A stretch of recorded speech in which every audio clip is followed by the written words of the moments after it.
नमस्कार, आप live cities का खास कार्यक्रम देख रहे हैं सुबह की चाय और मैं हूं वसीम खान। देखिए, सियासत गर्म है, राजनीति गर्म है, राजनीतिक पारा हाई है।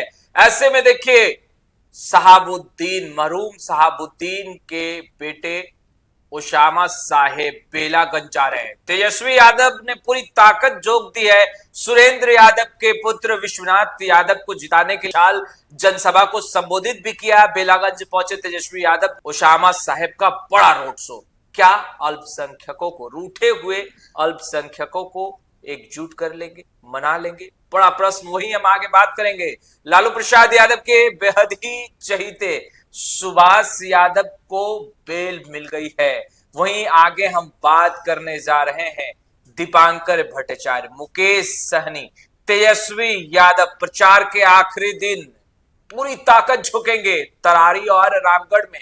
क्या बदलेगा समीकरण, क्या बदलेगी चुनावी हवा? देखिए, इस पर भी चर्चा हम करेंगे।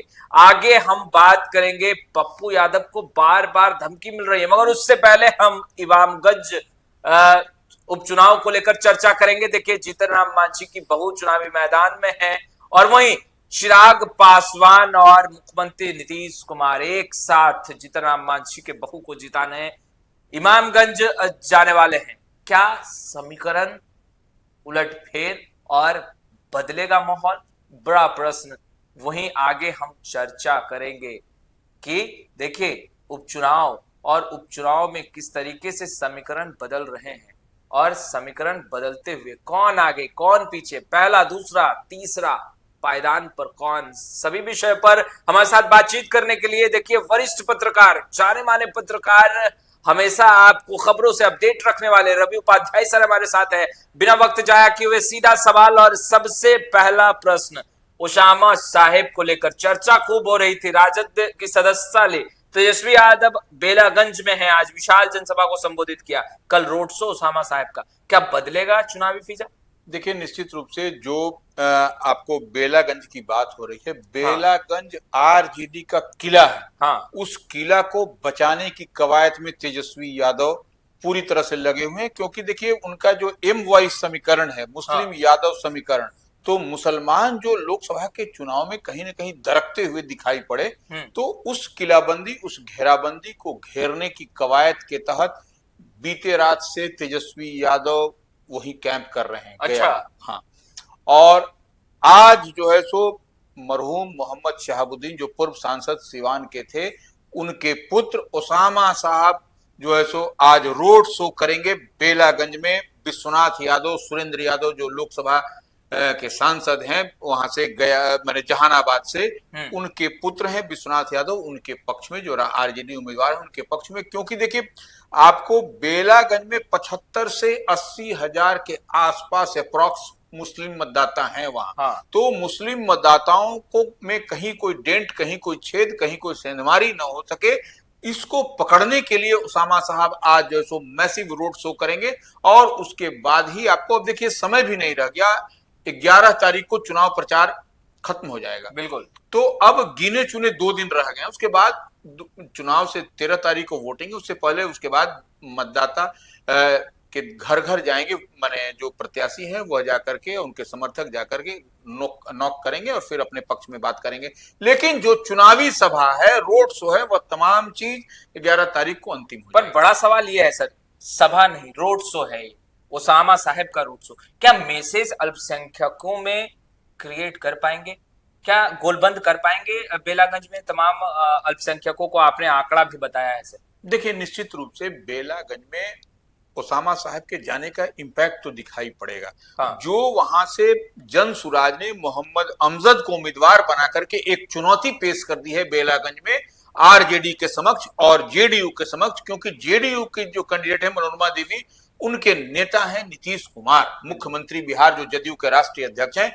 तो वो उनकी पार्टी की ओर से भी दावा किया जाता है कि मुस्लिम समाज उनके तरफ से, क्योंकि वो लोग अपना काम गिनाते हैं, उर्दू शिक्षक, मदरसा, तमली मरकज और कब्रिस्तान की घेराबंदी। तो यह तमाम सब चीज, तो वह निश्चित रूप से यह एक बड़े सेंधमारी की जो कवायद हो रही है जन सुराज की ओर से, जो प्रशांत किशोर की पार्टी, उसी को पाटने की कवायद के तौर पर आपको मरहूम मोहम्मद शहाबुद्दीन के पुत्र उसामा साहब का आज रोड शो होना है, और वह देखने वाली बात होगी कि उसामा साहब कहां तक उसको मजबूत किला जो है उसमें बचा पाते हैं कि नहीं। सर, सुभाष यादव लालू प्रसाद यादव के बेहद ही करीबी कहे जाने वाला, यूं कहें कि चहीते कहे जाने वाले, बेल मिल चुका है सुभाष यादव को, कोडरमा से चुनाव लड़ रहे हैं। सर, क्या निर्णय आया है, पूरा निर्णय सर विस्तार से। देखिए, सुभाष यादव निश्चित रूप से इस बार कोडरमा से प्रत्याशी हैं, राष्ट्रीय जनता दल के अधिकृत उम्मीदवार हैं, और जो मनी लॉन्ड्रिंग और अवैध बालू खनन के मामले में वह ईडी ने जो कार्रवाई की थी, उस पर जो है सो पटना के बेउर जेल में बंद थे। तो उसके बाद से जो जमानत की अर्जी उनकी सर्वोच्च न्यायालय, जो न्याय का मंदिर होता है सर्वोच्च न्यायालय, सर्वोच्च मंदिर, उसमें उन्होंने गुहार लगाई। और उन्होंने क्या कहा, तो उनकी वकील की ओर से जो बात कही गई कि अरविंद केजरीवाल जो आम आदमी पार्टी के दिल्ली के मुख्यमंत्री हैं, उन्होंने लोकसभा चुनाव के दौरान प्रचार के लिए जो उनको दी गई थी अंतरिम जमानत, उसी का हवाला भी दिया गया उनके वकील, सुभाष यादव के वकील की ओर से, और उसी को देखते हुए राहत उनको दी गई है कि मतदान तक, माने 13 नवंबर तक जो है उनको इसमें माने अंतरिम जमानत कह लीजिए, जमानत कह लीजिए, बेल पर उनको रिहा किया गया है। और वही बात है कि अब देखिए वहां पर वो कोडरमा से जो प्रत्याशी हैं सुभाष यादव, वे लालू प्रसाद यादव तेजस्वी के खासम खास लोग, बिल्कुल, और वहां पर कोडरमा में भारतीय जनता पार्टी की नीरा यादव से उनका मुकाबला है, सिटिंग एमएलए है नीरा यादव, बिल्कुल। तो इस बात को समझना पड़ेगा, वहां पर बहुत कसमकस लड़ाई है। तो ऐसे में अब सुभाष यादव, अब देखना पड़ेगा प्रचार प्रसार करेंगे तो क्या वहां का नतीजा लबोलबाब निकल करके आता है, लेकिन एक बड़ी राहत निश्चित रूप से सुभाष यादव को मिली है। जब हम उपचुनाव का जिक्र कर रहे हैं सर, खासतौर पे हमने बेलागंज का जिक्र किया और हमने बताया अपने दर्शकों को, और आपने जिस तरीके से विस्तार से बताया कि बेलागंज में उसामा साहेब का आज रोड शो है। सर, इमामगंज काफी हॉट सीट बना हुआ है क्योंकि जीतन राम मांझी की बहु चुनावी मैदान में है एक तरफ। सर, चिराग पासवान और मुख्यमंत्री नीतीश कुमार, चर्चाएं हो रही हैं। सर, क्या खबरें निकल कर आ रही हैं, क्या चिराग पासवान और मुख्यमंत्री नीतीश कुमार एक साथ इमामगंज पहुंचेंगे? देखिए, एक बात तो समझ लेने वाली बात है कि आज जो है सो मुख्यमंत्री जो है सो तरारी और रामगढ़, तरारी और रामगढ़ में जो उपचुनाव हो रहे हैं वहां पर एनडीए प्रत्याशी के पक्ष में वो प्रचार प्रसार करेंगे।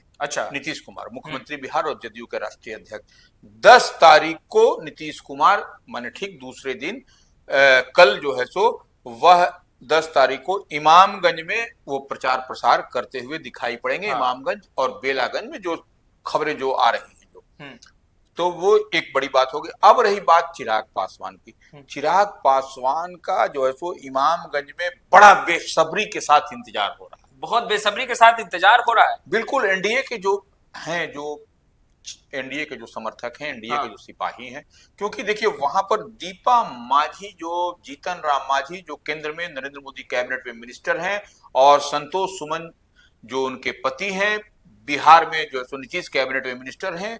तो वो दीपा मांझी जो हम की उम्मीदवार हैं एनडीए की, उनका कहीं ना कहीं पेच फंसता हुआ दिखाई पड़ रहा है। पेच फंस रहा है क्योंकि वहां पर देखिए जनसुराज ने फिर इस इमामगंज सीट पर जितेंद्र पासवान को उम्मीदवार बना करके एक बड़ा खेल कर दिया है। और देखिए राष्ट्रीय जनता दल के वहां पर मजबूत उम्मीदवार हैं, रोशन कुमार मांझी उर्फ राजेश मांझी। तो यह वहां पर जबरदस्त मुकाबला आपको देखा जा रहा है। तो ऐसे में अगर यदि जनसुराज के उम्मीदवार जितेंद्र पासवान का ही वोट अगर ले लेंगे तो काट लेते हैं, ले लेते हैं, और अन्य का वोट जो होता है तो वह फिर आपको दीपा मांझी के लिए परेशानी का सबब होगा। ऐसे में चिराग पासवान का बेसब्री से इंतजार हो रहा है, कब चिराग पासवान इमामगंज में प्रचार प्रसार करेंगे। तो यह देखने वाली बात है कि इमामगंज कब जाते हैं चिराग पासवान।